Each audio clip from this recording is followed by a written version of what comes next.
Assalamualaikum dear viewers, I'm your host Javed Akram and I welcome you to my celebrated YouTube channel Law Talk। ये इस वक्त आपको मालूम है कि व्हाट्सएप का दौर है, ट्विटर है, फेसबुक है और इस किस्म की दूसरी बहुत सारी ऐसी चीज़ें हैं। क्योंकि डिजिटल एरा है तो कदम कदम पे हमारे साथ धोखा हो सकता है या हमारे साथ फ्रॉड हो सकता है। तो धोखे पे मेरी ज़्यादा इस वक्त फोकस है, क्योंकि मैंने आपको पिछले अपने एपिसोड नंबर 5 में आपको बताया था कि क्रिमिनल ब्रीच ऑफ ट्रस्ट क्या होता है। तो उसी से एक मिलता जुलता एक क्राइम हमारे माशरे में आम पाया जाता है, वो है चीटिंग। तो चीटिंग के बारे में अक्सर लोग ज़्यादा नहीं जानते और अगर कभी उनसे बात करने का मेरा इत्तेफाक भी हुआ है तो चीटिंग के बारे में इतनी सॉलिड गुफ्तगू उनसे हो नहीं पाती। तो मैंने ये ज़रूरी समझा कि मैं आपको चीटिंग के बारे में बताऊं, क्योंकि ये भी एक कॉमन फीचर ऑफ क्राइम है हमारे यहाँ, जो हर घर में हर गली में कोई ना कोई शख्स जो है इसका विक्टिम है या इसका प्रे है, तो वो धोखाधड़ी का शिकार होता रहता है। क्योंकि कदम कदम पे हमारे माशरे में ऐसे लोग हैं जो कि दाना हमरंगे ज़मीन बिछाते हैं और सादा लोगों से धोखा करवा के कोई उनसे कोई फ्रॉड करवा देते हैं। तो इसमें बड़े बड़े ज़ीरक मैंने देखे हैं जो कि फंस जाते हैं, जिन्होंने ये दावा किया होता है कि जनाब हम तो कोई मुर्गान हवा हैं, कोई ऐसे माहियान आब हैं कि हमें कोई बेवकूफ़ बना ही नहीं सकता, लेकिन वो इस ड्यूपरी के ट्रैप में आ ही जाते हैं। तो 420 जो है सेक्शन हमारी पीपीसी का, इसकी सज़ा जो है वो इम्प्रिजनमेंट है 7 साल तक या फ़ाइन या दोनों इकट्ठे हैं। तो वो मैं आपको समझा देता हूँ कि 420 क्या होती है। 420 जनाब ये होती है कि इसके 3 पोर्शन है पीपीसी में, जो इसकी तफसील दी हुई है। वो ये कि इसमें एक शख्स है जो कि दूसरे शख्स को डिसीव करता है। द पर्सन डिसीव्ड, वो धोखा खा जाता है, और जब वो धोखा खा जाता है तो जो पहला पर्सन है यानी कि अक्यूज जो है वो ऐसे शख्स को फिर इंड्यूस करता है, तरगीब दिलाता है, तहरीस लाता है, उसको उकसाता है कि वो कोई ऐसा काम करे जो वो अक्यूज चाहता है। यानी फिर होता यह है कि under the spell of deception वो जो पर्सन डिसीव्ड होता है वो ही only delivers any property to any person. तो ये सब कुछ धोखे से उससे करवाया जाता है। एक तो 420 में ये वाली बात आ गई कि प्रॉपर्टी को किसी ऐसे शख्स के ज़रिए किसी दूसरे शख्स को डिलीवर करवा देना, लेकिन वो शख्स जो है वो द पर्सन डिसीव्ड होना चाहिए और उसको कोई शख्स इंड्यूस करके ऐसा काम करवाता है। तो ये आप नोट रखें, आपके साथ भी हो सकता होगा या कभी आपने नोट किया होगा। इसका दूसरा पोर्शन जो है 420 का वो ये है कि कोई ऐसी वैल्यूएबल सिक्योरिटी यानी सिक्योरिटी वैल्यूएबल सिक्योरिटी एक ऐसा कागज़ का टुकड़ा हुआ करता है जिसके ज़रिए कोई रकम की अदायगी की ज़मानत होती है। तो ज़ाहिर है वैसा टुकड़ा जो कागज़ का वो बड़ा कारआमद है, वैल्यू है उसकी। तो ऐसी वैल्यूएबल सिक्योरिटी को जालसाजी से तैयार करवाना, किसी आधे हिस्से को हज़फ करवा देना या उसको डिस्ट्रॉय कर देना या उसको पार्टली किसी हिस्से को रख देना, दूसरे हिस्से को बदनीयती के साथ उसको इस्तेमाल करना, फिर वही बात है कि द पर्सन डिसीव्ड उसको इंड्यूस करके उसके ज़रिए ये काम करवाना, या फिर कोई ऐसा डॉक्यूमेंट हो जिसके ऊपर दस्तखत हो, बाकायदा स्टैम्प हो, और वो डॉक्यूमेंट जो है वो वैल्यूएबल सिक्योरिटी में कन्वर्ट किया जा सकता है। तो फिर किसी ऐसे शख्स को जो कि द पर्सन डिसीव्ड हो उसको इंड्यूस करके उसको धोखा दे के उसके ज़रिए ये काम करवाना। तो सारे 420 सेक्शन पीपीसी का मतलब होता है धोखा देना, डिसेप्शन और डिसऑनेस्टी। अच्छा, अब ये 3 चीज़ें आपको मैंने इसलिए बताई कि ये कॉमन फीचर ऑफ क्राइम है। यानी डाके पड़ जाने, कोई कत्ल कर देना, ये तो बहुत हाई प्रोफाइल किस्म की बातें हैं। ये छोटे छोटे जुराइम जो कि छोटे छोटे जुराइम नहीं है, इससे लोगों की ज़िंदगियाँ बर्बाद हुई हैं, लोगों के कारोबार बर्बाद हुए हैं, फिर उन्होंने कभी इस पर कोई रेमेडी भी नहीं ली। रेमेडी क्यों नहीं ली? उन्हें पता ही नहीं कि अब इस बात को परसू कैसे किया जाए। एक बात याद रखें कि एक लीगल मैगज़िम है इग्नोरेंशिया जुरिस नॉन एक्सक्यूजेट। इसका मतलब ये होता है कि आपके ऊपर लाजिम है कि आपको कानून के बारे में पता हो, चाहे आप लॉ लिटरेट ना भी हों। यानी आप ये कह के अपनी जान नहीं छुड़ा सकते, आप ये एक्सक्यूज़ पेश ही नहीं कर सकते कि साहब हमें कानून का पता नहीं था। No no no no no no no, you are liable to be answered. आपका ये एक्सक्यूज़ है ही नहीं कि you were actually ignorant of any law. तो इग्नोरेंशिया जो है यानी ना आगही, ये आपका एक्सक्यूज़ नहीं बन सकता। और आपको ये बातें सीखनी चाहिए, ये बात जाननी चाहिए कि ये आप इसका मुकाबला आप 400 BC का, आप धोखाधड़ी का अगर आप इसका शिकार हो जाएं, इसका मुकाबला कैसे करें।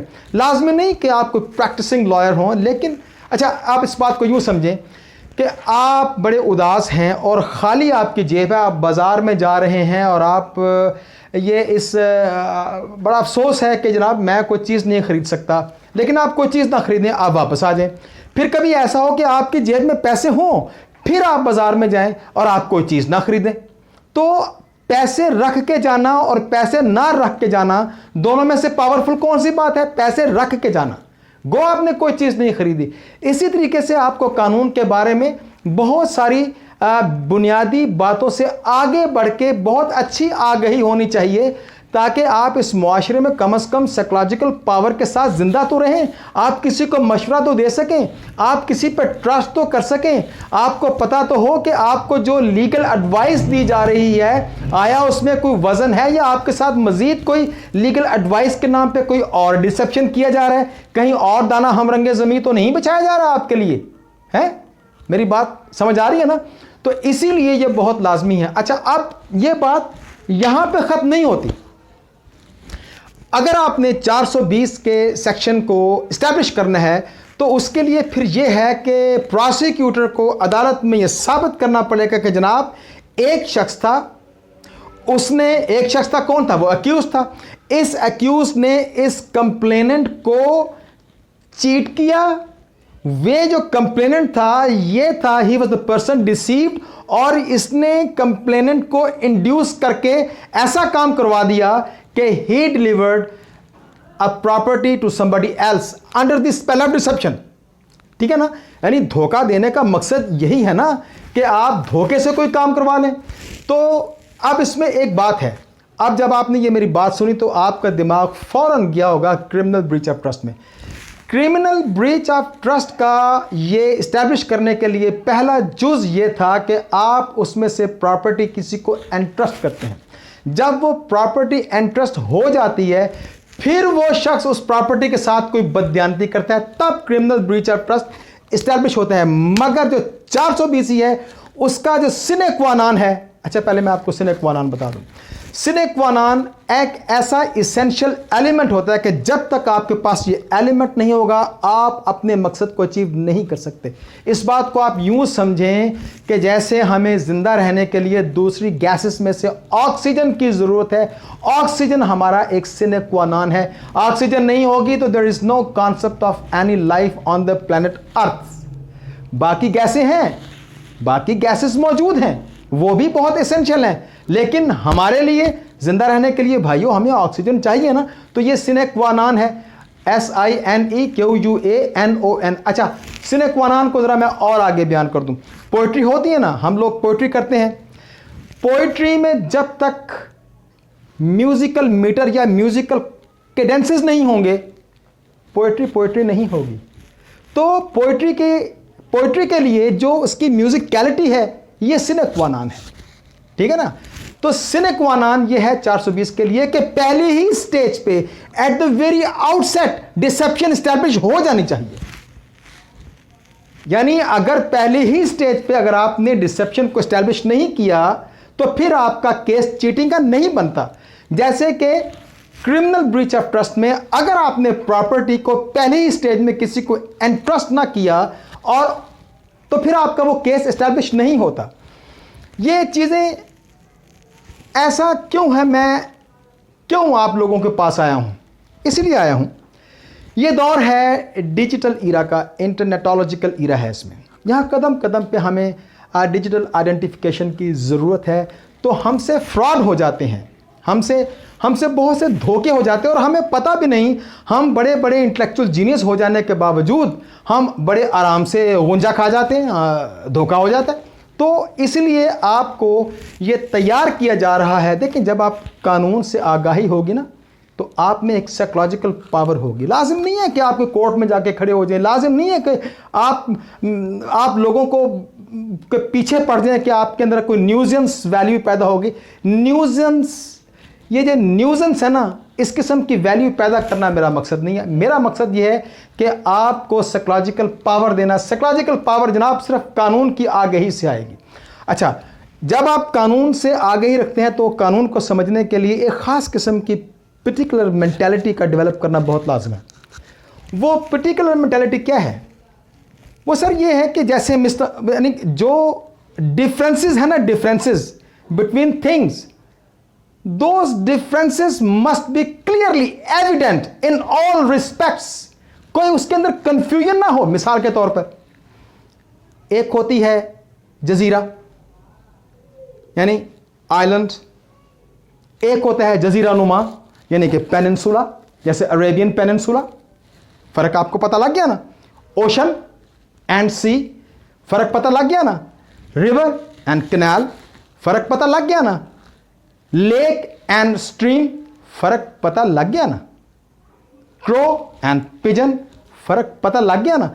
कानून का दिमाग रखने वाले लोगों में ये एबिलिटी डेवलप करना बहुत लाजमी है कि चीज़ों को उनके ठीक ठीक कामों से पहचाना जाए, अल्फाज को ठीक ठीक मफहूम से समझा जाए, किसी फिलॉसफी को, किसी प्रोपोजिशन को दूसरी प्रोपोजिशन के साथ डिस्टिंग्विश करके समझेंगे तो कानून आपकी मदद करेगा। यह भी बात याद रखें कि कानून उनकी मदद करता है जो कानून को इस्तेमाल करते हैं। जो सोए रहते हैं कानून उनकी मदद को कभी भी नहीं आता। तो मेरी ये जो बातें हैं आपके साथ होने वाली, ये महज कोई ड्राई लेक्चर्स नहीं हैं। ये आप यूं समझें कि जैसे मैंने आपके अंदर कोई लाइव अटेन्यूएटेड वैक्सीन रख दी हो। इन बातों को आप आगे ब्रॉडकास्ट करें ताकि लोगों को कानून से आगाही हो। जब आपको कानून से आगाही होगी, आपके अंदर for the sake of the nothing you will feel a power in your self. You will become, यानी आपके अंदर एक टेंसाइल स्ट्रेंथ आ जाएगी। आपके अंदर वो फियर खत्म हो जाएगा। आप फियरलेस होंगे। जो आप अंडर थ्रेट्स रहते हैं वो खत्म हो जाएगी। आपकी वॉक बदल जाएगी, आपकी टॉक बदल जाएगी। दोनों के अंदर एक वेट आ जाएगा। तो जनाब ये मेरा मकसद ये है। अब मैंने जो आपको 420 के बारे में बताया, यकीन करें इट्स कंप्लीट। हाँ, मजीद आप रिसर्च करें, केस लॉस पढ़ें और समझ आएगी। आपके पास अपने आर्गुमेंट्स तैयार हो जाएंगे। ये मैंने आपको एक ऐसी राह दिखा दी है, एक आपको ऐसी एक्वेंटेंस दे रहा हूं कानून के मुतालिक कि आपके अंदर खुद एक, देखें कानून को आप किस शौक से पढ़ें। चलें हम ये बात करते हैं, इसको उसी शौक से पढ़ें जितने शौक से आप फेसबुक पे रहते हैं, जितने शौक से आप ट्विटर इस्तेमाल करते हैं, जितने शौक से कभी 3 औरतें 3 कहानियां पढ़ी जाया करती थी, इतने ही शौक से आप कानून को समझें। Sir, you would feel a change in you, you would be a brand new personality. मेरी सारी बातें जो हैं आप यूं समझें कि it is an intellectual portion.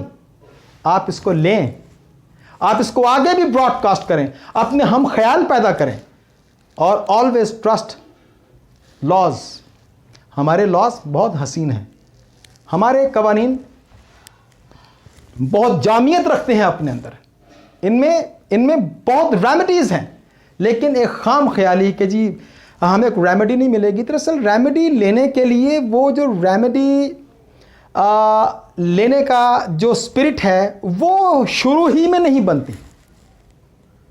इसीलिए हम लोग बहुत ज़्यादा मायूस हो जाते हैं। मैं बार बार आपसे कहता हूँ कि अपने आप को कानून के साथ आगाही में रखें और कानून की बातें सीखें, और ये आपकी सर्वाइवल के लिए बहुत ज़रूरी है। Thank you very much.